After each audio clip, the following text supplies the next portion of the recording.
First guests in the studio. Well, we're going to be speaking to Linda and some of the Muddlarks drama group. Of course, we're going to be hearing their Christmas special play afterwards as well. We are first joined in the studio with Linda. Linda, welcome along to the show. Good evening, Daniel. Now, Linda, we've just finished your last play, Circles. What's next? Well, hopefully tonight we shall do a live broadcast of our Christmas special, and then in the new year we have two new ones coming up. A Tangled Web, which is really a continuation from Circles. It's Circles Part 2, where you think that Circles has ended, it just goes on. Right. And then I've got another one following that, which will introduce some new characters, because we have a lot of new people join the group, and it's going to give them a chance to take part in the radio play along with our established characters. So how did the idea of doing a radio play come about?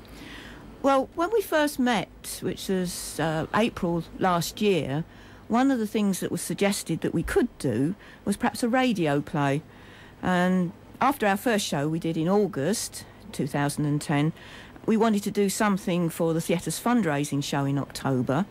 There wasn't much time to come up with anything lengthy, little time to rehearse, so we thought a radio play included in a short sketch of a play would be the ideal thing, because it meant that we didn't have to learn so many lines. We thought it'd be a good idea to turn that little piece into a longer piece and make it into a proper radio play, and so the 39 Red Herrings was born. Was this the first play you sort of had written? Yes, Daniel, I've always wanted to write a proper play, but I've never got down to coming up with a plot and the characters, and I always found it quite daunting. But when I did the 39 Red Herrings, or the Red Herring Murders as we did for the fundraising show, I found that quite easy, because we had to do it so quick and the plot came about so quick, and I found it was very interesting trying to do something that was short and concise and not having to worry too much about character development and plot intrigues.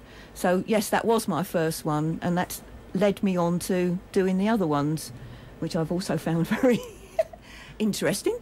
Yes.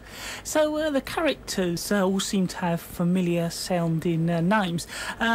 Is that sort of intentional?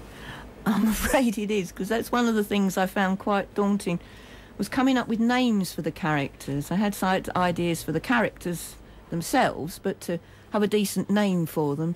And so I thought, well, as this is a murder mystery, I shall take my cue from the people like Conan Doyle and Agatha Christie. So I've kind of jiggled names like Sherlock Holmes, which is now Mrs. Shirley Hames. Miss Jean Maple was based on Miss Joan Marple, and so on and so forth. And once I got the names, I got the characters, and then their development became easier, because I knew what I was hopefully aiming for. Where did you get the ideas for the plots?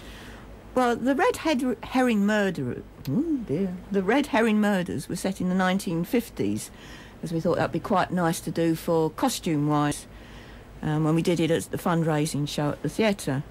And then when I was asked to come up with a follow-on serial, I decided I'd set it around the time of the coronation, because that's mid-50s. Yep.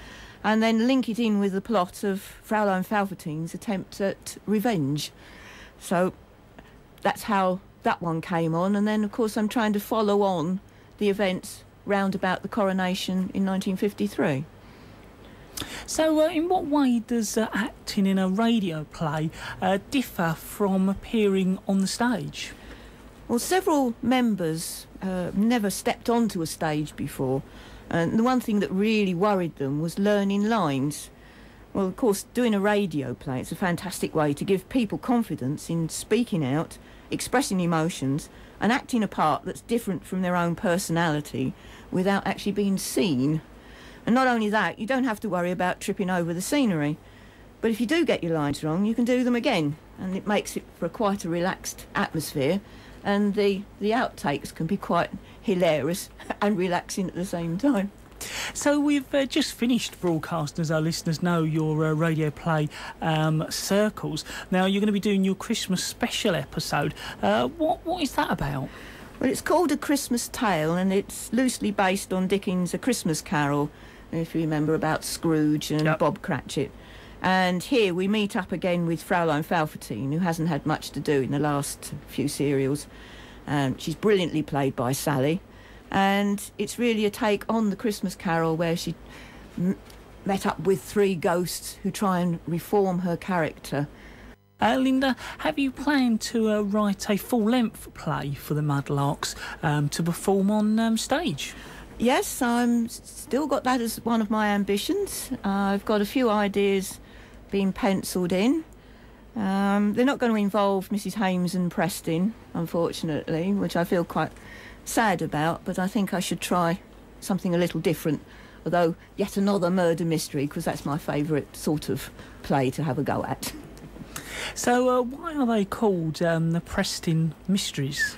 Well, Preston, as you know, is Mrs. Hames's dog, and he always seems to have the last bark at the end of each episode. And someone suggested that the serial should be called The Preston Mysteries, and that's how the name came about, and that's how it stuck. Now, I've got to ask this, I suppose. Preston the dog, he's been well behaved, but would he like to say hello? Of course he would. Say hello, Preston. We are talking to the Muddlarks drama group. We're talking to Linda at the moment, and very, very shortly we're going to be talking to Stephanie here at the Monday Night Community Show this evening. And we're talking to some of the Muddlarks drama group, and we're now joined in the studio with Stephanie. Welcome along to the show. Hello. Hello, thank you for having me. Now, you're the chairman of the Muddlarks drama group, and I was wondering if you could tell us you're writing a full-length play for next year. Have you done anything like this before? No, not really. I've done a few sketches and poems. Some of them have been used in our previous shows, but nothing as big as this, nothing full length. So how do you feel about doing something like this then? Quite apprehensive and excited at the same time, and our first time being director, which is really fun. We've been rehearsing for about a month now, and they're doing so well. I think it's going to be brilliant. Stephanie, how did you come up with the idea?